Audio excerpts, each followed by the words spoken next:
Capítulo 75. Hormonas hipofisarias y su control por el hipotálamo. La hipófisis y su relación con el hipotálamo. La hipófisis tiene dos partes bien definidas, adenohipófisis y neurohipófisis. La hipófisis, figura 75.1, denominada también glándula pituitaria, es una pequeña glándula de alrededor de 1 centímetro de diámetro y unos 0,5 a 1 gramos de peso situada en la silla turca, una cavidad ósea de la base del cráneo, y unida al hipotálamo mediante el tallo hipofisario.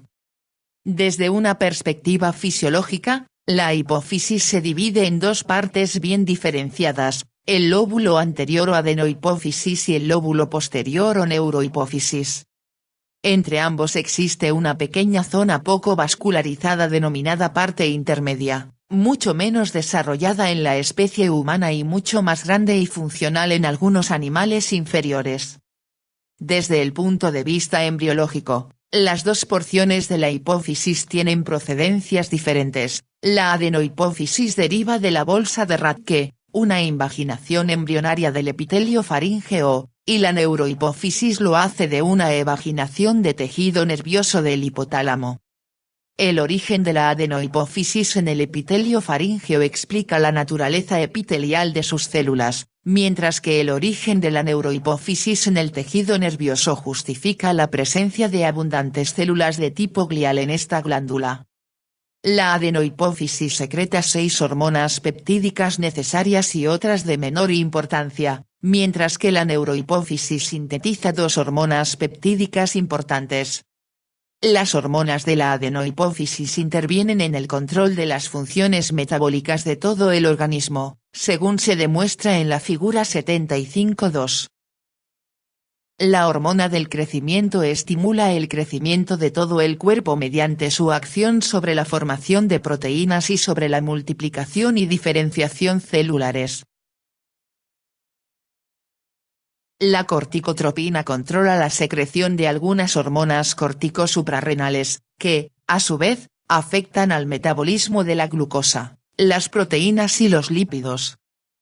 La tirotropina, hormona estimulante del tiroides, controla la secreción de tiroxina y triiodotironina por la glándula tiroides. A su vez, estas hormonas regulan casi todas las reacciones químicas intracelulares que tienen lugar en el organismo. La prolactina estimula el desarrollo de las glándulas mamarias y la producción de leche.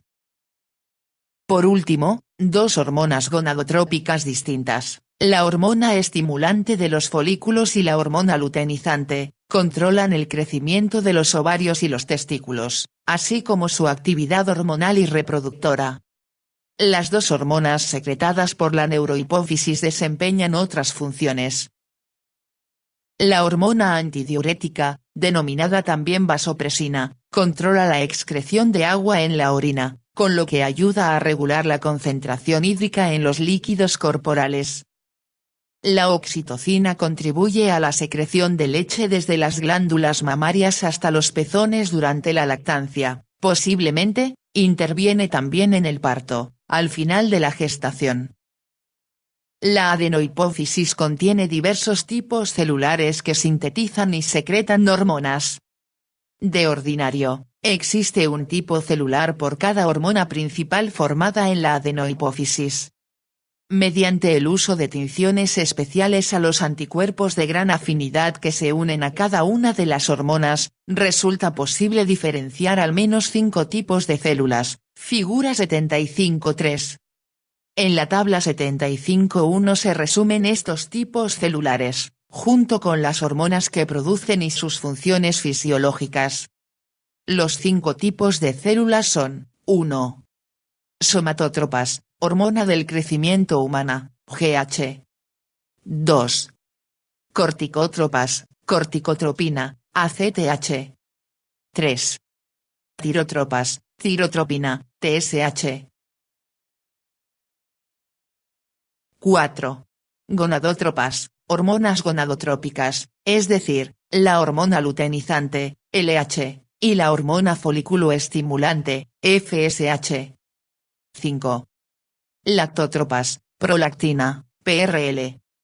Entre el 30 y el 40% de las células adenohipofisarias son somatótropas y secretan hormona del crecimiento y alrededor del 20% son corticótropas que secretan ACTH. Cada uno de los demás tipos representa tan solo del 3 al 5% del total, no obstante, secretan hormonas potentes para el control de la función tiroidea, de las funciones sexuales y de la secreción de leche a nivel de las mamas. Las células somatótropas se tiñen intensamente con colorantes ácidos, por lo que se las denomina acidófilas. Así pues, los tumores hipofisarios que secretan grandes cantidades de hormona del crecimiento humana reciben el nombre de tumores acidófilos. Las hormonas neurohipofisarias se sintetizan en cuerpos celulares situados en el hipotálamo. Los cuerpos de las células que secretan las hormonas neurohipofisarias no se encuentran en la propia neurohipófisis, sino que corresponden a grandes neuronas denominadas neuronas magnocelulares, ubicadas en los núcleos supraóptico y paraventricular del hipotálamo. El axoplasma de las fibras nerviosas neuronales transporta las hormonas desde el hipotálamo a la neurohipófisis. Este aspecto se comentará a lo largo del capítulo. El hipotálamo controla la secreción hipofisaria. Casi toda la secreción de la hipófisis está controlada por señales hormonales o nerviosas procedentes del hipotálamo. De hecho, cuando se extirpa la hipófisis de su posición normal bajo el hipotálamo y se trasplanta a otra región del organismo, la tasa de secreción de las distintas hormonas, excepto prolactina, disminuye hasta niveles muy bajos. La secreción de la neurohipófisis está controlada por las señales nerviosas que se originan en el hipotálamo y terminan en la neurohipófisis. Por el contrario, la secreción de la adenohipófisis está controlada por hormonas llamadas hormonas, o factores, de liberación y de inhibición hipotalámicas. Estas se sintetizan en el propio hipotálamo y pasan a la adenohipófisis, como se muestra en la figura 75.4. A través de minúsculos vasos sanguíneos denominados vasos porta hipotalámico-hipofisarios. Estas hormonas liberadoras e inhibidoras actúan sobre las células glandulares de la adenohipófisis y rigen su secreción. Este sistema de control se estudiará en la sección siguiente del capítulo. El hipotálamo, a su vez, recibe señales procedentes de numerosas regiones del sistema nervioso. Así, cuando una persona sufre un dolor, una parte de la señal dolorosa se transmite al hipotálamo. De igual modo, cuando se experimenta un pensamiento muy deprimente o emocionante, una parte de la señal se transmite al hipotálamo. Los estímulos olfatorios que denotan olores agradables o desagradables envían fuertes señales al hipotálamo, tanto de forma directa como a través de los núcleos amigdalinos. Incluso la concentración sanguínea de nutrientes, electrolitos, agua y diversas hormonas excita o inhibe a las distintas partes del hipotálamo. Así pues, el hipotálamo es una centralita que recoge la información relativa al bienestar interno del organismo y a su vez, utiliza gran parte de esta información para controlar la secreción de numerosas hormonas hipofisarias de gran importancia general. Sistema porta hipotalámico hipofisario de la adenohipófisis. La adenohipófisis es una glándula muy vascularizada que dispone de amplios senos capilares entre las células glandulares. Casi toda la sangre que penetra en estos senos atraviesa en primer lugar otro lecho capilar del hipotálamo inferior. A continuación, la sangre fluye a través de unos diminutos vasos porta hipotalámico-hipofisarios y accede a los senos adenohipofisarios. En la figura 75.4 se muestra la porción más inferior del hipotálamo, denominada eminencia media, unida por su parte inferior al tallo hipofisario. Unas pequeñas arterias penetran en la eminencia media y otros vasos de pequeño calibre regresan a su superficie, donde se unen formando el sistema porta hipotalámico hipofisario. Estos vasos descienden a lo largo del tallo hipofisario y riegan los senos adenohipofisarios. Las hormonas liberadoras e inhibidoras hipotalámicas se secretan a la eminencia media. El hipotálamo dispone de neuronas especiales que sintetizan y secretan las hormonas liberadoras e inhibidoras hipotalámicas encargadas de controlar la secreción de las hormonas adenohipofisarias.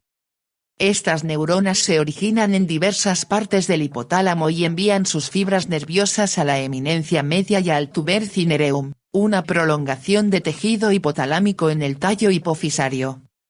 Las terminaciones de estas fibras difieren de casi todas las demás encontradas en el sistema nervioso central, ya que su función no consiste en transmitir señales de una neurona a otra, sino en secretar las hormonas liberadoras e inhibidoras hipotalámicas hacia los líquidos tisulares.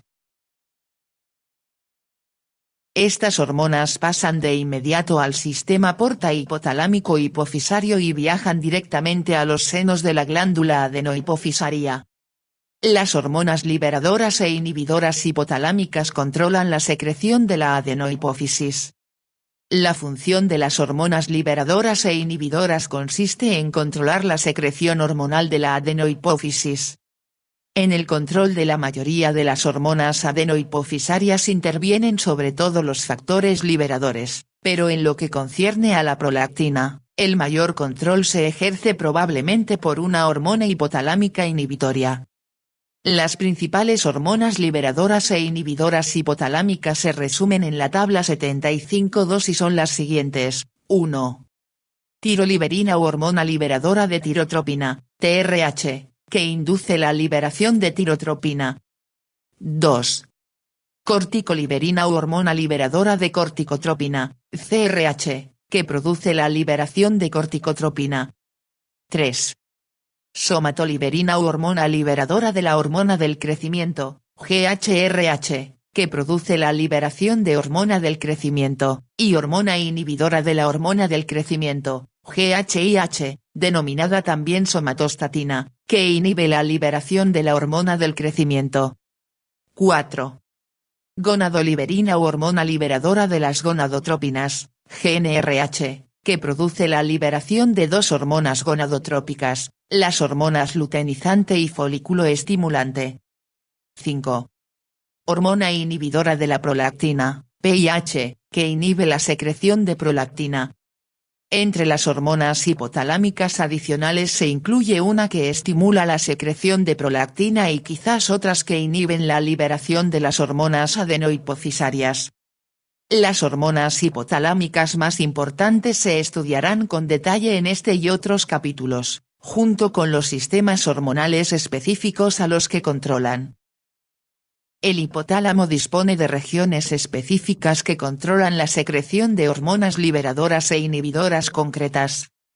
Todas o casi todas las hormonas hipotalámicas se secretan en las terminaciones nerviosas en la eminencia media y después se transportan a la hipófisis anterior. La estimulación eléctrica de esta región excita a estas terminaciones nerviosas y por tanto, induce la liberación de casi todas las hormonas hipotalámicas. No obstante, los cuerpos celulares neuronales de donde proceden estas terminaciones de la eminencia media se encuentran ubicados en otras zonas diferenciadas del hipotálamo o en regiones próximas a la base del encéfalo.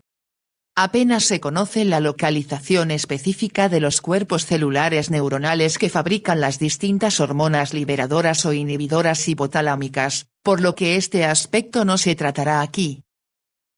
Funciones fisiológicas de la hormona del crecimiento. Todas las hormonas adenohipofisarias más importantes, salvo la hormona del crecimiento, ejercen sus efectos principales mediante la estimulación de las glándulas efectoras, como la glándula tiroides, la corteza suprarrenal, los ovarios, los testículos y las glándulas mamarias. La función de cada una de estas hormonas hipofisarias guarda una estrecha correlación con la de las glándulas efectoras y excepto en el caso de la hormona del crecimiento, se estudiará en los capítulos siguientes junto con dichas glándulas. La hormona del crecimiento, a diferencia de otras hormonas, no actúa a través de ninguna glándula efectora, sino que ejerce un efecto directo sobre todos o casi todos los tejidos del organismo. La hormona del crecimiento estimula el crecimiento de muchos tejidos corporales. La hormona del crecimiento, denominada también hormona somatótropa o somatotropina, es una molécula proteica pequeña que contiene 191 aminoácidos en una sola cadena, con un peso molecular de 22.005. Induce el crecimiento de casi todos los tejidos del organismo que conservan esa capacidad. Favorece el aumento de tamaño de las células y estimula la mitosis, dando lugar a un número creciente de células y a la diferenciación de determinados tipos celulares, como las células del crecimiento óseo y los miocitos precoces. En la figura 75.5 se muestra la gráfica de peso de dos ratas de la misma camada en fase de crecimiento. Una de ellas fue tratada con inyecciones diarias de hormona del crecimiento y la otra no. En el animal tratado con la hormona se aprecia un aumento considerable del crecimiento en los primeros días de vida e incluso después de haber alcanzado la edad adulta. En las primeras fases del desarrollo, el tamaño de todos los órganos de la rata tratada aumentó de forma proporcionada, pero cuando llegó a la edad adulta casi todos los huesos dejaron de crecer, a diferencia de muchos tejidos blandos. Este hecho se explica porque la fusión de las epífisis y las diáfisis de los huesos largos impiden que los huesos sigan creciendo, mientras que los demás tejidos del organismo pueden seguir haciéndolo durante toda la vida. La hormona del crecimiento ejerce varios efectos metabólicos. Además de afectar al crecimiento general, la hormona del crecimiento ejerce múltiples efectos metabólicos específicos. 1. Aumenta la síntesis proteica en casi todas las células del organismo. 2. Favorece la movilización de los ácidos grasos del tejido adiposo, incrementa la cantidad de ácidos grasos libres en la sangre y potencia el uso de los ácidos grasos como fuente de energía. Y 3. Disminuye la cantidad de glucosa utilizada en todo el organismo. Así pues, la hormona del crecimiento estimula la formación de proteínas, la utilización de los depósitos de lípidos y la conservación de los hidratos de carbono. La hormona del crecimiento favorece el depósito de proteínas en los tejidos. Aunque se ignoran los mecanismos exactos mediante los cuales la hormona del crecimiento potencia el depósito de proteínas, se conocen distintos efectos que podrían favorecerlo. Facilitación del transporte de aminoácidos a través de las membranas celulares. La hormona del crecimiento intensifica el transporte de la mayoría de los aminoácidos a través de las membranas celulares, hacia el interior de la célula. Se eleva así la concentración celular de aminoácidos, lo que parece explicar, al menos en parte, el incremento de la síntesis de proteínas. Este control del transporte de aminoácidos es similar al efecto que ejerce la insulina para controlar el transporte de glucosa a través de la membrana, como se expone en los capítulos 67 y 78. Aumento de la traducción de ARN para facilitar la síntesis proteica en los ribosomas. Aunque la concentración de aminoácidos en las células no aumente, la hormona del crecimiento incrementa la traducción del ARN, haciendo que los ribosomas del citoplasma sinteticen un mayor número de proteínas. Aumento de la transcripción nuclear del ADN para formar ARN. En periodos prolongados, de 24 a 48 horas, la hormona del crecimiento estimula también la transcripción de ADN en el núcleo, haciendo que aumente la cantidad de ARN formado. A su vez, este proceso intensificará la síntesis de proteínas y el crecimiento, siempre que se disponga de una cantidad suficiente de energía, aminoácidos, vitaminas y otras sustancias necesarias. A largo plazo, esta es quizás la función más importante de la hormona del crecimiento. Descenso del catabolismo de las proteínas y los aminoácidos. Junto al incremento de la síntesis de proteínas, se produce una disminución de la degradación de las proteínas celulares. Este hecho se explica, probablemente, porque la hormona del crecimiento también moviliza grandes cantidades de ácidos grasos libres del tejido adiposo, que se emplean para abastecer de energía a las células del cuerpo, actuando de esta forma como un potente ahorrador de proteínas. Resumen. La hormona del crecimiento mejora casi todos los aspectos de la captación de aminoácidos y de la síntesis proteica por las células y al mismo tiempo, reduce la degradación de las proteínas. La hormona del crecimiento favorece la utilización de la grasa como fuente de energía. La hormona del crecimiento induce la liberación de los ácidos grasos del tejido adiposo y por consiguiente, aumenta su concentración en los líquidos corporales. Asimismo, intensifica la conversión de ácidos grasos en acetilcoenzima A, acetil-CoA, y su utilización subsiguiente como fuente de energía en todos los tejidos del organismo. En consecuencia, bajo los efectos de la hormona del crecimiento, los lípidos se usan como fuente de energía, en detrimento de los hidratos de carbono y las proteínas. El efecto de la hormona del crecimiento favorecedor de la utilización de las grasas, junto con sus efectos anabólicos proteicos, produce un incremento de la masa corporal magra. No obstante, la hormona del crecimiento tarda varias horas en movilizar las grasas, mientras que la intensificación de la síntesis de proteínas requiere solo unos minutos. Efecto cetógeno de un exceso de hormona del crecimiento. Bajo la influencia de una cantidad excesiva de hormona del crecimiento, la movilización de las grasas del tejido adiposo resulta a veces tan elevada, que el hígado forma grandes cantidades de ácido acetoacético y lo libera hacia los líquidos corporales, causando así cetosis. Esta movilización excesiva de grasa del tejido adiposo provoca con frecuencia esteatosis hepática. La hormona del crecimiento reduce la utilización de los hidratos de carbono. La hormona del crecimiento ejerce múltiples efectos que repercuten en el metabolismo de los hidratos de carbono. 1. Disminuye la captación de glucosa en los tejidos como el músculo esquelético y el tejido adiposo. 2. Aumenta la producción hepática de glucosa. Y 3. Incrementa la secreción de insulina. Cada uno de estos cambios obedece a la resistencia a la insulina inducida por la hormona del crecimiento, que atenúa la acción de la hormona encargada de estimular la captación y la utilización de glucosa por el músculo esquelético y el tejido adiposo y de inhibir la producción hepática de glucosa. Todo ello conlleva un incremento de la glucemia y un incremento compensador de la secreción insulínica. Por estas razones, los efectos de la hormona del crecimiento se denominan diabetógenos y su secreción excesiva puede provocar alteraciones metabólicas muy similares a las observadas en los pacientes con diabetes de tipo 2, diabetes no insulinodependiente, que también son muy resistentes a los efectos metabólicos de la insulina. Aún se ignora el mecanismo exacto mediante el cual la hormona del crecimiento produce resistencia a la insulina y reduce la utilización de glucosa por las células. No obstante, el incremento de la concentración sanguínea de ácidos grasos inducido por la hormona del crecimiento contribuye probablemente al deterioro de la acción de la insulina sobre la utilización de la glucosa tisular.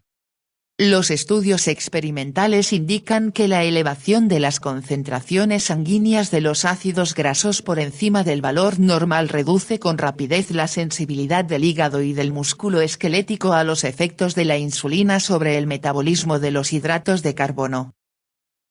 Necesidad de insulina y de hidratos de carbono para la estimulación del crecimiento por la hormona del crecimiento. La hormona del crecimiento no ejerce su acción en los animales que carecen de páncreas, tampoco lo hace cuando se eliminan de la alimentación los hidratos de carbono. Esto demuestra que la eficacia de la hormona requiere una actividad adecuada de la insulina y unos depósitos suficientes de hidratos de carbono. En parte, estas necesidades de hidratos de carbono y de insulina se destinan a aportar la energía necesaria para el metabolismo del crecimiento, pero parece haber también otros efectos. De especial importancia es el efecto específico de la insulina, que potencia el transporte de algunos aminoácidos hacia las células, al igual que potencia el transporte de glucosa. La hormona del crecimiento estimula el crecimiento del cartílago y el hueso. Aunque la hormona del crecimiento estimula el depósito de proteínas y el crecimiento de casi todos los tejidos del organismo, su efecto más evidente consiste en el aumento del crecimiento del esqueleto.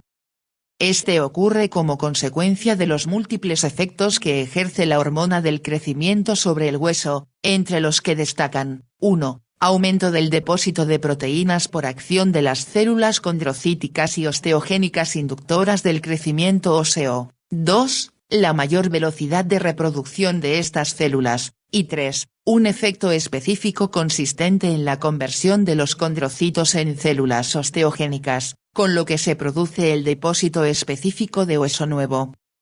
Existen dos mecanismos fundamentales que explican el crecimiento óseo. Por lo que se refiere al primero, en respuesta a la estimulación de la hormona del crecimiento, la longitud de los huesos largos aumenta en los cartílagos epifisarios, donde las epífisis de los extremos del hueso están separadas de las diáfisis.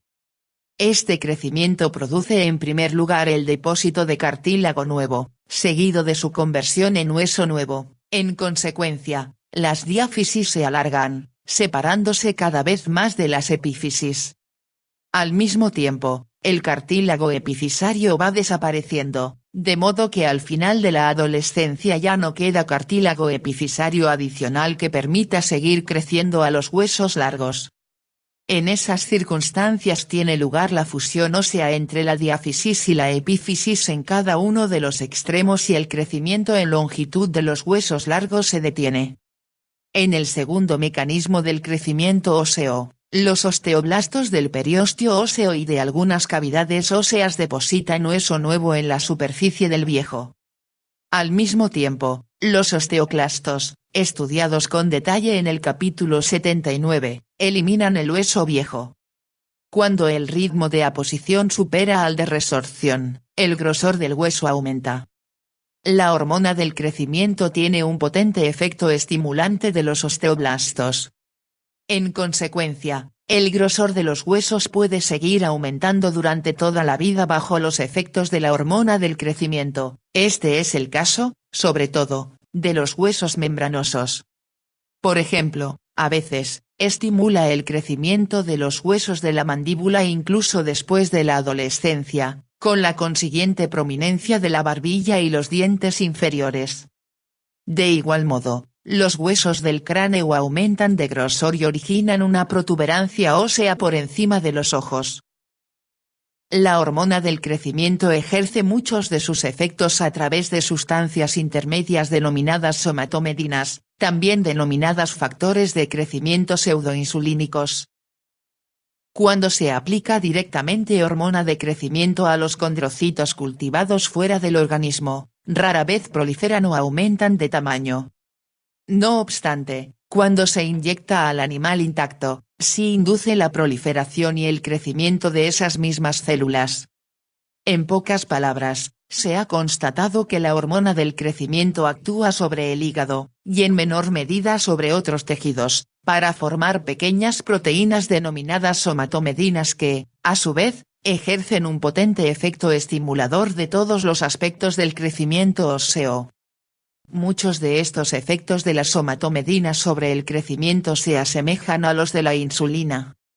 Por consiguiente, las somatomedinas reciben también el nombre de factores del crecimiento pseudoinsulínicos. Se han aislado al menos 4 somatomedinas, pero la más importante de ellas es la somatomedina C, denominada también factor de crecimiento parecido a la insulina 1 o IGF-1.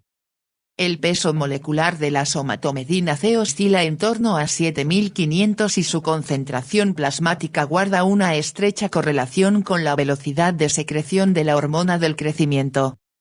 Los pigmeos africanos sufren un defecto congénito que les impide sintetizar cantidades elevadas de somatomedina C.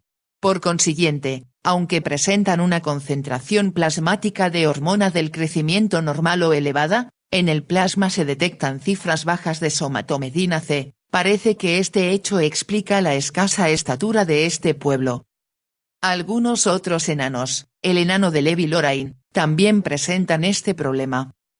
Se ha propuesto que la mayoría o casi todos los efectos de la hormona del crecimiento se deberían a la somatomedina C y a otras somatomedinas y no a la acción directa de la hormona sobre los huesos y otros tejidos periféricos. Aún así, se ha demostrado de forma experimental que la inyección directa de hormona del crecimiento en los cartílagos epifisarios óseos de animales vivos induce el crecimiento específico de las regiones inyectadas y que basta con una cantidad minúscula. Por consiguiente, aún se cuestionan algunos aspectos de la hipótesis de las somatomedinas. Una posibilidad es que la hormona del crecimiento induzca asimismo la formación local de una cantidad de somatomedina C suficiente en el tejido para producir su crecimiento local. También cabe la posibilidad de que sea la propia hormona del crecimiento la responsable directa del aumento del crecimiento de algunos tejidos y de que el mecanismo de la somatomedina constituya un medio alternativo, pero no imprescindible, de favorecer el crecimiento. Acción breve de la hormona del crecimiento y acción prolongada de la somatomedina C. La hormona del crecimiento se une de forma muy laxa a las proteínas plasmáticas de la sangre y por tanto, se libera con rapidez desde la sangre a los tejidos, su semivida en la sangre es inferior a 20 minutos. Por el contrario, la somatomedina C se une con fuerza a una proteína transportadora sanguínea que, al igual que la somatomedina C, se genera en respuesta a la hormona del crecimiento. El resultado es que el paso de la somatomedina C de la sangre a los tejidos es lento y su semivida es de unas 20 horas. Estos factores prolongan en gran medida los efectos estimulantes del crecimiento ejercidos por los picos de secreción de la hormona del crecimiento que se muestran en la figura 75.6. Regulación de la secreción de hormona del crecimiento. Durante muchos años se pensó que la hormona de crecimiento se secretaba sobre todo durante el periodo de crecimiento y que luego desaparecía de la sangre después de la adolescencia. Se ha demostrado que esto no es verdad. Después de la adolescencia, la secreción disminuye lentamente con la edad y en última instancia, alcanza el 25% del nivel de la adolescencia a una edad muy avanzada. La secreción de hormona del crecimiento sigue un patrón pulsátil, con ascensos y descensos. No se conocen los mecanismos exactos que controlan su secreción, pero existen diversos factores relacionados con la nutrición o el estrés que la estimulan. 1. La inanición, en especial cuando existe un déficit grave de proteínas. 2. La hipoglucemia o una baja concentración sanguínea de ácidos grasos. 3. El ejercicio. 4. La excitación. 5. Los traumatismos. Y 6. Grelina, una hormona secretada por el estómago antes de las comidas. Asciende de forma característica durante las 2 primeras horas de sueño profundo, como muestra la figura 75.6. En la tabla 75.3 se resumen algunos de los factores que influyen sobre la secreción de hormona de crecimiento. La concentración normal de hormona del crecimiento en el plasma adulto oscila entre 1,6 y 3 nanogramos por mililitro, mientras que en los niños o adolescentes se aproxima a 6 nanogramos por mililitro. Estos valores suelen aumentar hasta 50 nanogramos por mililitro cuando se agotan las reservas de proteínas o de hidratos de carbono durante la inanición prolongada. Durante los procesos agudos, la hipoglucemia estimula la secreción de hormona del crecimiento en mayor medida que el descenso agudo del aporte de proteínas. Por el contrario, en las enfermedades crónicas, parece que la secreción de hormona de crecimiento guarda una mayor correlación con el grado de agotamiento celular de proteínas que con la magnitud de la insuficiencia de glucosa. Por ejemplo, las cifras sumamente elevadas de hormona del crecimiento que se detectan durante la inanición se relacionan sobre todo con la magnitud del grado de agotamiento proteico. En la figura 75.7 se muestran los efectos de la deficiencia proteica sobre la concentración plasmática de la hormona del crecimiento, así como el efecto de la adición de proteínas a la dieta. En la primera columna se representa la muy elevada concentración de hormona del crecimiento en niños con un déficit proteico extremo durante la enfermedad por malnutrición proteica denominada kwashiorkor. En la segunda columna aparecen las cifras medidas en esos mismos niños tras un tratamiento de 3 días con una cantidad de hidratos de carbono en su alimentación superior a la suficiente, con lo que se pone de manifiesto que los hidratos de carbono no reducen la concentración plasmática de hormona del crecimiento. Por último, en la tercera y la cuarta columna se ofrece la concentración hormonal luego del tratamiento con un suplemento proteico añadido a la dieta durante 3 y 25 días, respectivamente, y un descenso concomitante de la hormona. Estos resultados indican que cuando existe una malnutrición proteica grave, la mera administración de calorías no basta para corregir la producción excesiva de hormona del crecimiento. Para que la concentración se normalice, es preciso subsanar, además, el déficit proteico. Función del hipotálamo, de la hormona liberadora de la hormona del crecimiento y de la somatostatina en el control de la secreción de hormona del crecimiento. Teniendo en cuenta la descripción anterior de los múltiples factores que afectan a la secreción de hormona del crecimiento, resulta sencillo comprender la perplejidad de los fisiólogos a la hora de desentrañar los misterios de la regulación de la secreción de hormona del crecimiento. Se sabe que está controlada por 2 factores secretados en el hipotálamo y luego transportados a la adenohipófisis por los vasos porta hipotalámico-hipofisarios. Se trata de la hormona liberadora de la hormona del crecimiento, GHRH, y de la hormona inhibidora de la hormona del crecimiento, denominada también somatostatina. Ambas son polipéptidos, la GHRH está formada por 44 aminoácidos y la somatostatina, por 14. El núcleo hipotalámico que induce la secreción de GHRH es el núcleo ventromedial, es decir, la misma región del hipotálamo sensible a la concentración sanguínea de glucosa que provoca la sensación de saciedad en la hiperglucemia y de hambre en la hipoglucemia.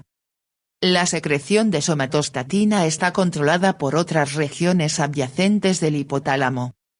Por consiguiente, parece razonable pensar que las mismas señales que modifican el instinto por el que una persona se alimenta también afectan a la tasa de secreción de la hormona del crecimiento. De igual modo, las señales hipotalámicas derivadas de las emociones, el estrés y los traumatismos afectan al control hipotalámico de la secreción de la hormona de crecimiento. De hecho, se ha demostrado de forma experimental que las catecolaminas, la dopamina y la serotonina, cada una liberada por un sistema neuronal hipotalámico distinto, incrementan la secreción de la hormona del crecimiento. Es probable que casi todo el control de la secreción de GH dependa de la GHRH y no de la somatostatina, una hormona inhibidora.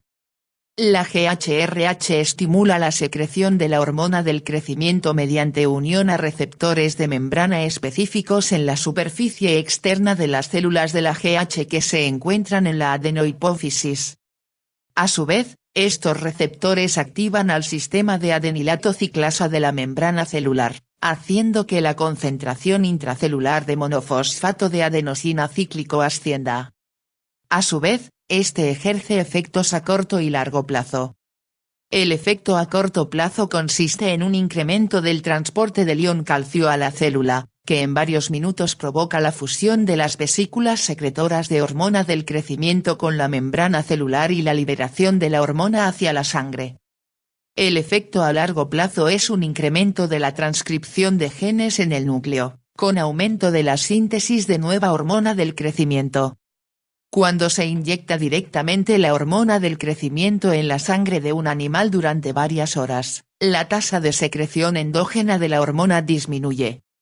Se demuestra así que la secreción de GH, al igual que la de otras hormonas, depende de un control de retroalimentación negativa típico. No obstante, aún se ignora la naturaleza de este mecanismo de retroalimentación y si está mediado por la inhibición de la GHRH o por la estimulación de la somatostatina, que, a su vez, inhibe la secreción de la hormona del crecimiento. En resumen, Los conocimientos sobre la regulación de la secreción de GH no son suficientes para explicar este proceso con detalle. Aún así, basándose en la secreción extrema de hormona del crecimiento durante la inanición y en su indudable efecto a largo plazo que favorece la síntesis de proteínas y el crecimiento de los tejidos, puede proponerse la hipótesis siguiente: el principal control a largo plazo de la secreción de GH es el estado de nutrición de los propios tejidos, en especial de nutrición proteica.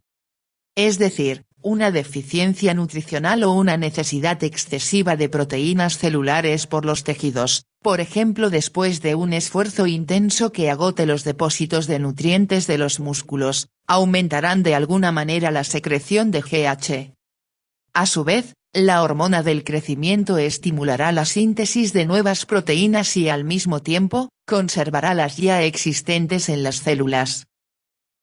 Anomalías de la secreción de hormona del crecimiento. Insuficiencia panhipofisaria, panhipopituitarismo. Este término hace referencia a una secreción reducida de todas las hormonas adenohipofisarias. Puede ser congénita, presente desde el nacimiento, o aparecer de forma repentina o progresiva en cualquier momento de la vida de una persona, casi siempre por un tumor hipofisario que destruye esta glándula. Enanismo. Casi todos los casos de enanismo se deben a una deficiencia generalizada de la secreción de la adenohipófisis, panhipopituitarismo, durante la infancia. En general, todas las partes del organismo se desarrollan de forma proporcionada, pero la velocidad de desarrollo es mucho menor.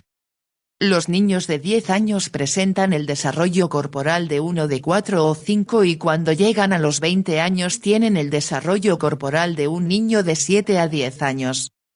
Las personas con enanismo panhipofisario no alcanzan la pubertad y nunca llegan a secretar una cantidad de hormonas gonadotrópicas suficiente para desarrollar las funciones sexuales de la edad adulta. No obstante, en la tercera parte de los casos solo existe una deficiencia aislada de la hormona del crecimiento. Estas personas maduran sexualmente y en ocasiones se reproducen. Existe un tipo de enanismo, el pigmeo africano y el enano de Levi-Lorain, en el que la secreción de hormona del crecimiento es normal o elevada, pero se asocia a una incapacidad hereditaria para formar somatomedina C, factor crítico para la estimulación del crecimiento por parte de la GH. Tratamiento con hormona del crecimiento humana. Las hormonas del crecimiento varían mucho de una especie animal a otra, por lo que cada una estimula el crecimiento tan solo de una especie o, en todo caso, de especies muy parecidas. Por esta razón, la hormona del crecimiento extraída de animales inferiores, excepto quizá de los primates, no resulta eficaz para los seres humanos. Por consiguiente, la hormona del crecimiento extraída de los seres humanos recibe el nombre de hormona del crecimiento humana para distinguirla de las demás. En el pasado, resultaba muy complicado obtener cantidades suficientes de hormona del crecimiento humana para tratar a los pacientes con déficit de GH, excepto en condiciones experimentales, pues era necesario extraerla de la glándula hipofisaria humana. No obstante, en la actualidad es posible sintetizarla a partir de la bacteria Escherichia coli gracias a la aplicación exitosa de la tecnología del ADN recombinante. Por consiguiente, ya se dispone de cantidades suficientes de esta hormona para utilizarla con fines terapéuticos. Los enanos con déficit puro de GH podrán recuperarse por completo si reciben tratamiento en las primeras etapas de la vida. Asimismo, la hormona del crecimiento humana quizá resulte beneficiosa para otros trastornos metabólicos, gracias a sus diversas funciones metabólicas. Insuficiencia panhipofisaria del adulto. La insuficiencia hipofisaria que aparece por primera vez en la edad adulta se debe con frecuencia a una de estas tres anomalías comunes. 2 enfermedades tumorales, un craniofaringioma o un tumor cromófobo que comprime la hipófisis hasta producir una destrucción prácticamente total de las células adenohipofisarias funcionantes, o una trombosis de los vasos sanguíneos de la hipófisis. En concreto, esta última anomalía ocurre en ocasiones cuando una puérpera sufre un shock circulatorio tras el parto. Los efectos de la insuficiencia panhipofisaria del adulto consisten en 1. Hipotiroidismo, 2. Menor producción de glucocorticoides por las glándulas suprarrenales, y 3. Desaparición de la secreción de hormonas gonadotrópicas, con la consiguiente ausencia de función sexual. Así pues, el cuadro es el de una persona letárgica, debido a la ausencia de hormonas tiroideas, que engorda, porque las hormonas tiroideas, corticosuprarrenales, adenocorticótropas y del crecimiento no movilizan los lípidos, y que ha perdido todas las funciones sexuales. La enfermedad puede tratarse de forma satisfactoria, excepto las anomalías de la función sexual, administrando hormonas corticosuprarrenales y tiroideas. Gigantismo. En ocasiones, las células acidófilas de la glándula adenohipofisaria productoras de hormona del crecimiento se tornan hiperactivas y a veces llegan a originarse tumores acidófilos en la glándula. Como resultado, se sintetizan grandes cantidades de hormona del crecimiento. Todos los tejidos del organismo crecen con rapidez, incluidos los huesos. Si la enfermedad aparece antes de la adolescencia, es decir, antes de que las epífisis de los huesos largos se fusionen a las diáfisis, la persona crecerá hasta convertirse en un gigante de 2,5 m. De ordinario, los gigantes sufren hiperglucemia y las células beta de los islotes de Langerhans del páncreas tienden a degenerar, pues experimentan un proceso de hiperactividad secundario a la hiperglucemia. Por consiguiente, el 10% de los gigantes desarrolla en algún momento una diabetes mellitus plenamente establecida. Con el tiempo y en ausencia de tratamiento, casi todos los pacientes evolucionan hacia el panhipopituitarismo, pues el gigantismo se debe a menudo a un tumor de la hipófisis que crece hasta destruir la glándula. Este déficit general de hormonas hipofisarias suele causar la muerte al principio de la edad adulta. No obstante, una vez diagnosticado el proceso, muchas veces es posible bloquear sus efectos extirpando el tumor mediante microcirugía o con radiación de la glándula hipófisis. Acromegalia. Cuando el tumor acidófilo aparece después de la adolescencia, es decir, cuando las epífisis de los huesos largos se han soldado ya con las diáfisis y todo crecimiento posterior es imposible, los huesos aumentarán de grosor, al igual que los tejidos blandos. Esta enfermedad, ilustrada en la figura 75.8, se denomina acromegalia. El aumento de tamaño es especialmente notable en los huesos de las manos y los pies y en los huesos membranosos, como los del cráneo, la nariz, las protuberancias frontales, los bordes supraorbitarios, el maxilar inferior y porciones de las vértebras, ya que su crecimiento no se interrumpe en la adolescencia. Por tanto, el maxilar inferior se proyecta hacia adelante, a veces más de 1 centímetro, y la frente también se adelanta. Por el desarrollo excesivo de los bordes supraorbitarios, el tamaño de la nariz llega a duplicarse, se precisan unos zapatos del número 48 o incluso superior y el grosor de los dedos aumenta en extremo, de forma que las manos alcanzan un tamaño 2 veces superior al normal. Además de estos efectos, las lesiones vertebrales provocan la aparición de una joroba, denominada en la clínica cifosis. Por último, muchos tejidos blandos, como la lengua, el hígado y en especial los riñones, aumentan mucho de tamaño. Posible efecto de la menor secreción de la hormona del crecimiento en el envejecimiento. El proceso del envejecimiento se acelera en las personas que pierden la capacidad de secretar hormona del crecimiento. Por ejemplo, una persona de 50 años que lleve varios años sin producir hormona del crecimiento probablemente tendrá el aspecto de una de 65. El envejecimiento parece ser el resultado sobre todo de un menor depósito de proteínas en casi todos los tejidos del organismo y de un mayor almacenamiento de grasa en su lugar. Los efectos físicos y fisiológicos consisten en una piel muy arrugada, deterioro del funcionamiento de algunos órganos y pérdida de masa y de fuerza muscular. Con el envejecimiento, la concentración plasmática media de hormona del crecimiento en las personas sanas sigue este curso, en nanogramos por mililitro. De 5 a 20 años 6. De 20 a 40 años 3. De 40 a 70 años 1,6. Así pues, resulta muy posible que algunos de los efectos del envejecimiento normal se deban al descenso de la secreción de hormona del crecimiento.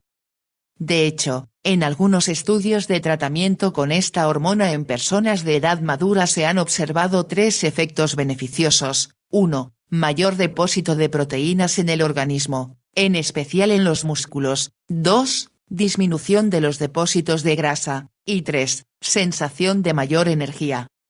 Sin embargo, otros estudios han demostrado que el tratamiento de pacientes de edad avanzada con hormona del crecimiento recombinante puede producir varios efectos secundarios no deseados como resistencia a la insulina y diabetes, edema, síndrome del túnel del carpo y artralgias, dolor articular. Por tanto, en general no se recomienda el tratamiento con hormona del crecimiento recombinante en pacientes sanos de edad avanzada con función endocrina normal. La neurohipófisis y su relación con el hipotálamo. La neurohipófisis, conocida también como hipófisis posterior o lóbulo posterior de la hipófisis, se compone sobre todo de células similares a las gliales, denominadas pituicitos. Estas células no secretan hormonas, sino que constituyen meras estructuras de sostén para un gran número de fibras nerviosas terminales y de terminaciones nerviosas de las vías procedentes de los núcleos supraóptico y paraventricular del hipotálamo, como se muestra en la figura 75-9. Estas vías acceden a la neurohipófisis a través del tallo hipofisario. Las terminaciones nerviosas son nódulos bulbosos provistos de numerosos gránulos secretores. Estas terminaciones reposan sobre la superficie de los capilares, hacia los que secretan 2 hormonas neurohipofisarias: 1, hormona antidiurética, ADH, llamada también vasopresina, y 2, oxitocina. Si se secciona el tallo hipofisario por encima de la hipófisis pero se mantiene intacto todo el hipotálamo, la secreción de hormonas neurohipofisarias disminuirá de forma transitoria y unos días después recuperará la normalidad. Las hormonas se secretan entonces por las terminaciones seccionadas de las fibras del hipotálamo y no por las que se encuentran en la neurohipófisis. Este efecto obedece a que las hormonas se sintetizan inicialmente en los cuerpos celulares de los núcleos supraóptico y paraventricular y después se transportan en combinación con proteínas transportadoras, denominadas neurofisinas, a las terminaciones nerviosas de la neurohipófisis, a las que tardan varios días en llegar. La hormona antidiurética se forma principalmente en el núcleo supraóptico, mientras que la oxitocina se forma sobre todo en el paraventricular. Cada uno de estos núcleos puede sintetizar, además de su hormona correspondiente, hasta una sexta parte de la otra.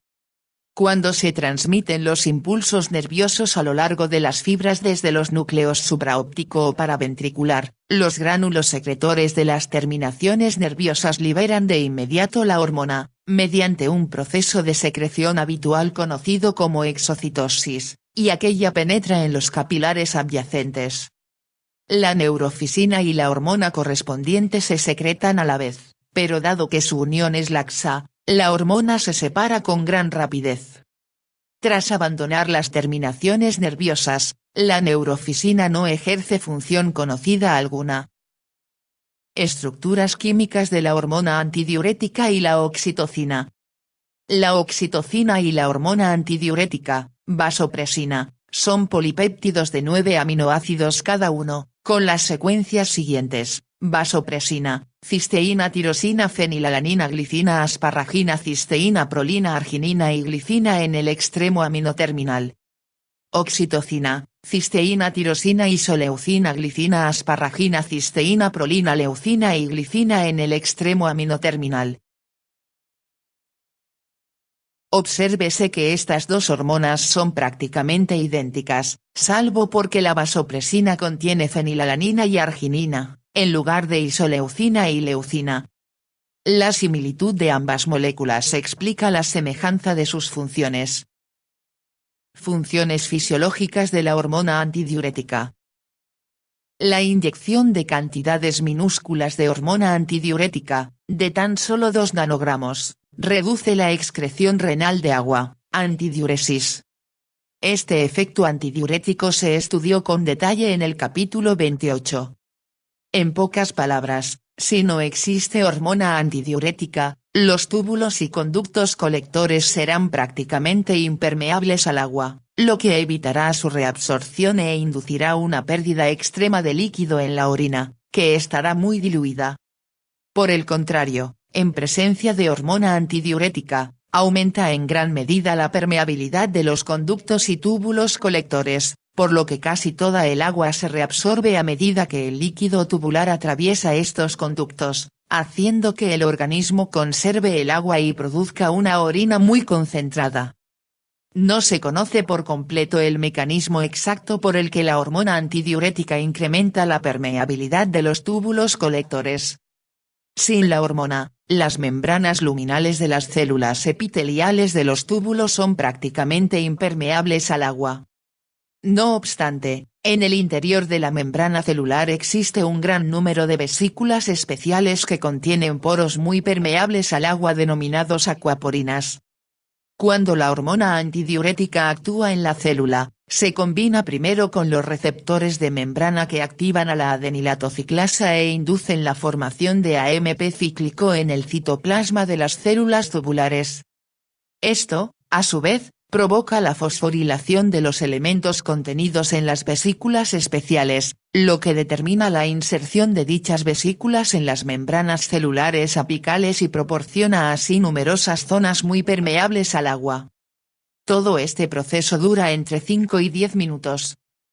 Después, en ausencia de hormona antidiurética, todo el proceso se invierte en otros 5 a 10 minutos. Así pues, con este proceso se consiguen de forma temporal muchos poros nuevos que permiten la difusión libre del agua del líquido tubular al líquido intestinal tubular tras atravesar las células epiteliales tubulares. El agua se absorbe entonces de los túbulos y los conductos colectores mediante ósmosis, como se explicó en el capítulo 28, en el que se abordó el mecanismo renal de la concentración urinaria. Regulación de la producción de hormona antidiurética. El aumento de la osmolalidad del líquido extracelular estimula la secreción de hormona antidiurética. Cuando se inyecta una solución concentrada de electrolitos en la arteria que riega el hipotálamo, las neuronas productoras de hormona antidiurética de los núcleos supraóptico y paraventricular transmiten de inmediato impulsos a la neurohipófisis para que libere gran cantidad de hormona antidiurética a la sangre circulante. De esta forma, la secreción de la hormona aumenta, a veces incluso hasta 20 veces por encima de los valores normales. Por el contrario, la inyección de una solución diluida en esta arteria interrumpe los impulsos y por consiguiente, la secreción de hormona antidiurética. Así pues, la concentración de hormona antidiurética en los líquidos corporales puede pasar de ser escasa a elevada, o viceversa, en tan solo unos minutos. En el hipotálamo o en sus proximidades existen receptores hormonales modificados denominados osmorreceptores. Cuando el líquido extracelular se concentra en exceso, sale de la célula osmorreceptora mediante ósmosis, el tamaño celular disminuye y se desencadenan las señales nerviosas adecuadas en el hipotálamo para secretar más hormona antidiurética.